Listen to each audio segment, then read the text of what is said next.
Hello everyone, how's everyone doing? Hope everyone's having a good day. Today we're going to be talking about something that we don't usually talk about on this channel. We're going to be talking about the current conflict that's going on in the Middle East between Israel and Iran. And we're going to be more specifically mentioning Jordan's biggest problem in the Israel-Iran conflict. Now, I've done a video similar to this in the past, talking about Jordan's main economic problem. But we're going to be moving into a more geological and a bit into the political side of the current situation. So, in the first slide, we're going to be talking about its geological hand and how it's been placed between the two biggest parties in the Middle East, which is Israel and Iran.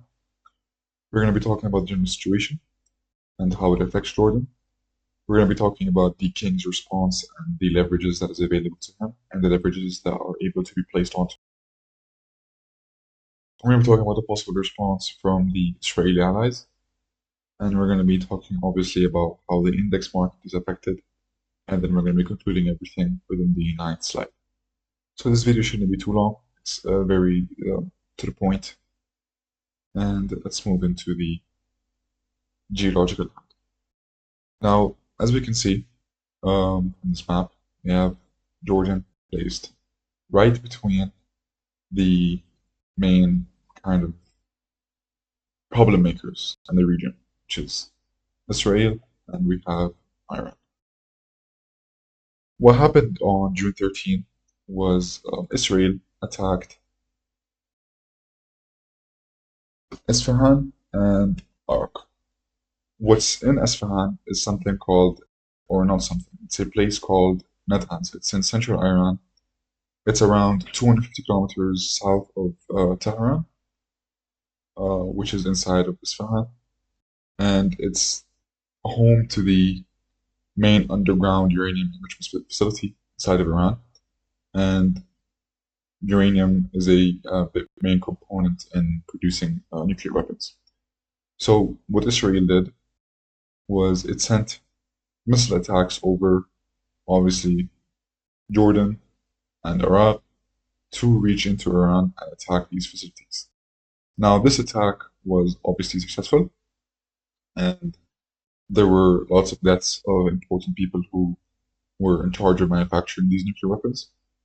And the way that Iran responded was to, first of all, imply that they are well and capable of showing stance of firm stance, and mainly this entire kind of back and forward fighting with the missiles is not really a kind of rushed and impulsive and emotional response from Israel and Iran.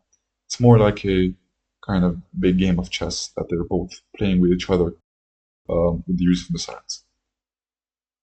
It's obviously to reaffirm that they are able to respond, and Israel's occupation of Palestine also obviously shows that it is willing to hold and it is willing to occupy land in order to show strength, and obviously with the help of the United States as their biggest ally. Many of the countries shown here, like Jordan, Iraq, Saudi Arabia, UAE, Yemen, Oman, are really kind of they're deadlocked. They're not really in a space to really do much in order to stop Israel from taking over Palestine. Obviously, mainly because of the ally, which is America, and how it aids lots of the countries in the south of the east, but also because of the canal that we have here that ships lots of things that provide stability for economic commerce within this region. Also, when Iran, I forgot to mention this, when Iran faced these missiles the next morning, they returned fire, and apparently the leader in Iran, he states that that wasn't the end of it, and there's much more where that came from. And the problem is that when Iran wants to send missiles over to Israel, it's gonna reach a point where it's very, very shallow to Jordan, where in the case where Israel wants to send missiles to Iran, the missiles would be at their high point when they're crossing over Jordan, and they would start to shallow off and reach lower in terms of altitude in order to hit the land of Iran, where it's opposite in the case of Iran to Israel. So Jordan faces lots of fear from, more specifically within the civilization, with how they're supposed to respond. Lots of public eye goes towards the idea of a nuclear war, and they reach a consensus that since we're seeing missiles in the sky, that means that we must be involved, and it's time to panic. And obviously, the thing that the king pushes for the most here is to remain calm, and I believe that he's a great king, and he's a great leader, and he will take the best possible choices that are in favor for his people.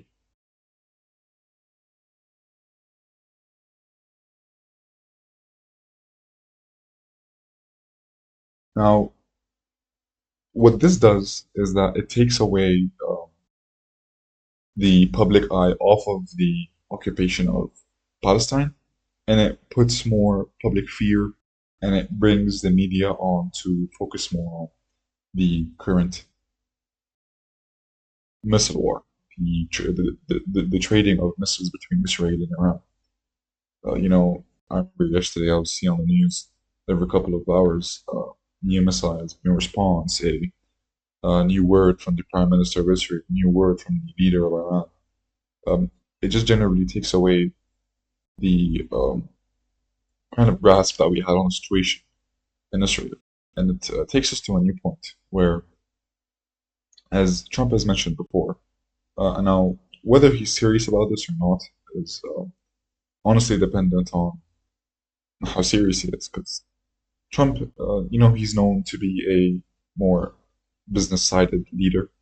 He wants to avoid war because, first of all, it's expensive, it's impractical, and it's just not good for business. As he's more of a businessman, and he's always had he's always had the kind of bluffing side to him, where he would um, input fear and then bluff and then negotiate, and that's how he would, most likely always end up without war and peaceful kind of deals without having bloodshed. He's he's more of a person that prefers coercion over invasion, but his words do escalate conflict, even if it's a small one. In 2020, he actually canceled a strike on Iran minutes before launch, so it kind of implicates that he talks tough to intimidate, but he almost often pulls back last minute. Sorry, I got kind of off track here, but what I was trying to say is that he has a plan to kind of take over Gaza and reshape it into something more westernized. He wants to make hotels in that area. He wants to create new jobs and give real estate and just kind of clear Gaza, make it a flat slate, and then start to work with what he has there. And Israel and America, since day one, they've been pretty consistent with this idea. Um, Whether or not he's going to actually implement the idea of seriously demolishing the entire of Gaza and rebuilding it, that's tough to say. But he he views foreign policy like a deal. He pressures and then bluffs and then he negotiates. But wars aren't in his favor because wars ruin deals. Now, when saying that, you have to understand that if Trump does go through with this plan, and even if he doesn't, the people in Gaza, the displaced refugees, are going to have to face a displacement. They're going to have to move out of the land that they're currently living in. And this would probably be done through threats of ethnic cleansing, genocide, or probably just generally instilled fear with flooding of Israeli soldiers in the area, um, scaring the citizens, and implementing the idea that if you do not move out of this area, then you will be killed. And then the first place that they would turn to is obviously Jordan, and then Egypt, and then possibly Syria. But the situation in Syria has not been with the displacement, and obviously Lebanon. But in our case, um, the Palestinians view Jordan as a second. This is where the main problem comes in. This is what the king is trying to avoid and has made it clear that taking in displaced refugees from Palestine is a big red line and it will be devastating Jordan's economy.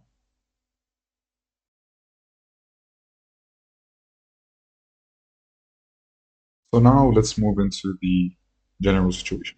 So I'm going to read this real quickly and then add in notes for myself. So over 2 million people live in Gaza, half are children. Bombings targeted Bombings target civilian areas to push people out. The US suggested and floated the idea of Egypt and Jordan to absorb displaced Gazans. Trump's plan, Make Gaza Great Again, brought people out to condemn his plan. Although Biden's team said it does not support full displacement, it hasn't stopped Israel from doing what leads to that result. So there's a quite big displaced Gazan population. And these people are not doing this by choice, obviously. They're forced to do this from the constant fear that Israel is instilling into them, that it's either their life or they move out and they hand over the land of Palestine over to America and to Israel. Now, after Trump made this kind of absurd statement to make Gaza great again, lots of figures obviously condemned his plan. After this, he doubled down and he reaffirmed that the Israel would be handing over Gaza to the U.S. But he would he clarified that the U.S. would recommend the displacement plan. He wouldn't exactly compel it. He would recommend it, and he would state that Arab leaders could choose to accept Gazans, but the U.S. wouldn't really force Arab leaders to take them in. Now, obviously, this is a he backtracked from the enforcement, but he stood firm on the vision and the proposal, like the proposal of forcing Arab leaders to take in refugees. It shifted from a compelling order to a more of a suggestion. Now, this is mainly because of the key figures that condemned this whole idea. The King of Jordan, obviously, the President of Egypt, and many UN officials. They call this plan a form of ethnic cleansing and a violation of international law. And European Union diplomats, Germany and France, they warned that displacement would destroy any hope of peace and would just violate human rights. Also, the Arab League and the Palestinian Authority and Lebanon, Syria, and Turkey. Now, it was globally condemned, this entire idea, but it still stands that these people will eventually have nowhere to go. And even if Trump says don't take them, where else are they supposed to go? That's the main problem. So just now I'm speaking about this, it's um, there's not really much hope. There's either they kill them all, or either they displace them into nearby land, or they're going to take them into the US or Europe, which I don't think that people would obviously stand for. This is a direct quote from the King of Jordan. He says that we will never accept the forced displacement of Palestinians, nor refugees in Jordan, nor refugees in Egypt. This is a red line for all of us. Now, the main reason why he says this is not because, obviously, the main moral concern in this entire situation, which is it's wrong to kick people out of their own country. There's also because of many other determining factors. We have a small paragraph here. I'm going to read it and then add on to my notes. So, the entry of refugees into Jordan will be detrimental, as almost 70% of Jordan's population is already Palestinian origin. A new wave of Palestinian origin would upset the balance of tribes such as Bedouin descent and Palestinians. This would lead to mass unrest, loss of the faith in the monarchy, or even civil breakdown. Jordan's economy is already weak, and it's heavily dependent on foreign aid. It already struggles with high unemployment, which is over 30%, and limited natural resources. And a surge of refugees would crash public services, overload housing, and increase poverty. This could also bring on and empower radical groups in refugee camps, increase border instability, forcing Jordan to stretch its military thin along Israeli frontiers. Now, it's clear what the main problem is here, is that the obvious pushing out of Gazans out of Gaza would lead them to come to either Egypt or Jordan. And the more pushed for one, which is already recommended by Israel towards Jordan, and this is open by the way, is that they want Jordan to take in the displaced Gazans. Now, obviously, this is wrong, and the king has made it pretty clear that it's not going to happen. And the main highlight of this video is going to be going over the leverages that Jordan has over stopping this enforcement and what could happen if they do stop it and why they can stop it. Let's move into the leverages that Jordan has over America and Israel. So the first thing that I do want to mention is the peace treaty with Israel. Jordan can threaten to cancel or suspend it, which would obviously isolate Israel further, and I'll be talking about this more. But the other main point that we have is that there are lots of US military bases that contain troops in Jordan. Jordan could limit or possibly cut access to these bases, which can disrupt regional operations. Also, Jordan controls the Islamic sites in Jerusalem, which can stir global Muslim anger if Israel does pressure too far to take in the displaced Gazans. Jordan can also have a diplomatic blowback, which means that they can just generally rely the Arab League, the UN, and Europe to expose or condemn any forced displacement plan. Now, Jordan is small in the grand scheme of things within this entire conflict, but it can disrupt or embarrass or even isolate Israel and the US if it is pushed forward. It's not exactly powerless, but there are some available responses that Israel and America can give to Jordan, more like cutting off their foreign aid. US gives Jordan almost $1 billion, or not almost, just a little bit over $1 billion yearly to boost economic activity. And the tie between Jordan and the US has been historically long-standing.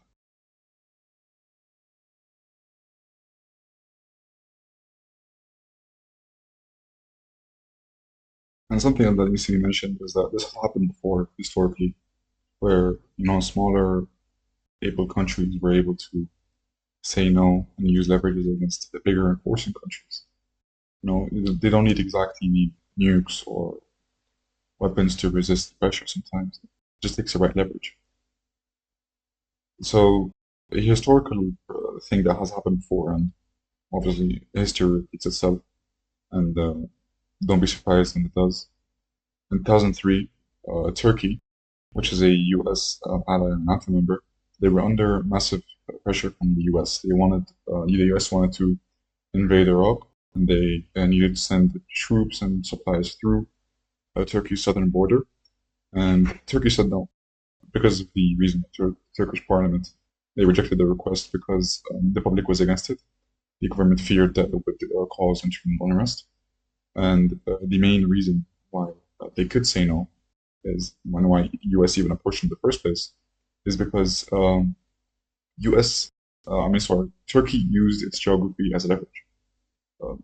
It knows that if the US wants to cross through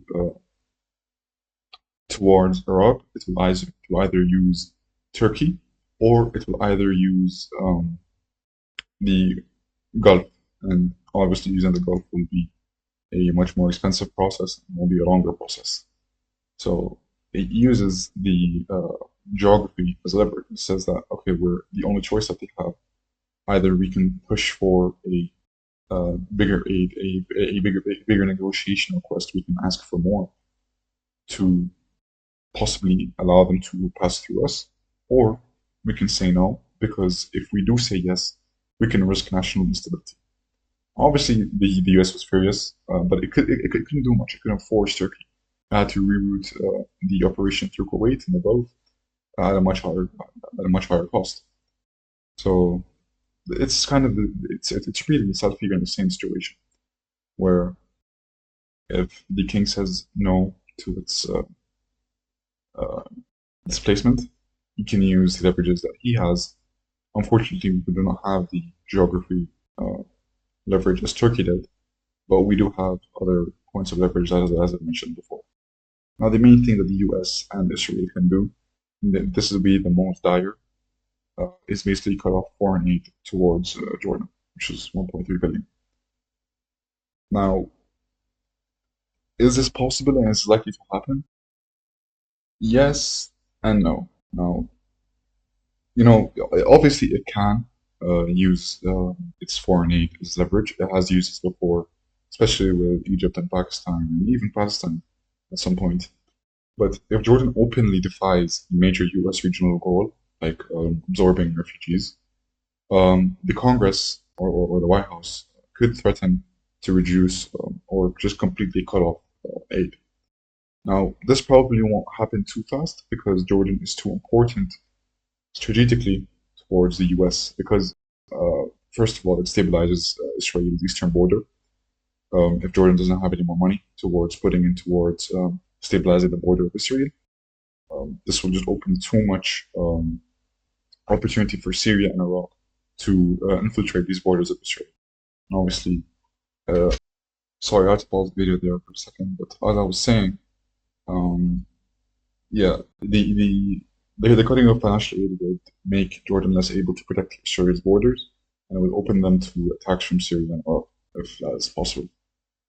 Um, but yeah, cutting aid would definitely push Jordan to a crisis, and it would risk regional collapse, and that's something that the US wants to avoid. And the US would most likely try a diplomatic pressure first, and not an immediate financial completely blow. Um, but the bottom line is, Jordan can risk losing US aid if it resists too hard, but Washington will be obviously very cautious. The US doesn't want to break an ally that it depends on. That's why leverages Jordan still holds a weight, even against a superpower that provides them over $1 billion a year in financial aid. Now, finally, moving into the effect on the index market that this entire situation has, is that it can be broken down into a very, this leads to this, that leads to that. Now, the main problem here is an oil shock. An oil shock caused by a wider war from the Israel Iran and then finally instability in Jordan that could spike oil prices. Now, higher oil means higher inflation. Higher inflation is going to mean more fear, and a higher fear is going to cause a sell-off in equities, especially tech ones like the Nasdaq.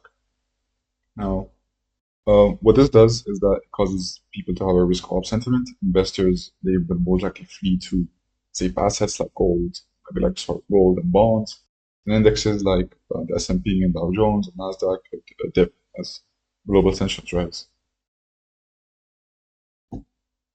Another important thing that has to be mentioned is that there are investors that invest in to obviously developing economies, and Middle Eastern tensions would cause these investors to pull money out of these developing economies. And then that panic can obviously spread globally, and then it can cause global drops in international ETFs, and then tech-led correlation or correction in the US, which is like the Nasdaq. And from there, that entire thing will just cause uncertainty, which would lead to weak earnings and then slow investment, and it would just be kind of like a World War III um, market crash. That's not market crash; it would be more of a big dip. You'd expect that most of the markets would be red generally every day. Now, this would obviously be caused from the show-ups in lower earnings, falling stock prices, and weaker index performance. It's really not just a Middle Eastern story. It's not a story about land or someone wants this land and they don't agree with them. It's an economic story. When nations fall, the markets do shake, especially U.S. markets. If Jordan does collapse and if they are forced into uh, financial aid, oil will spike, alliances will break, especially the most important one that we have spoken about here, the Jordan and US, and the index market. Um, Everyone in New York, from Tokyo to Sydney, they will feel this kind of drop in prices. Thank you all for watching. I hope everyone learned something from this video. This is all genuinely for educational purposes. I like talking about my country. Um, but yeah, hope everyone has a good rest of their weekend, and I'll see you guys back on the charts.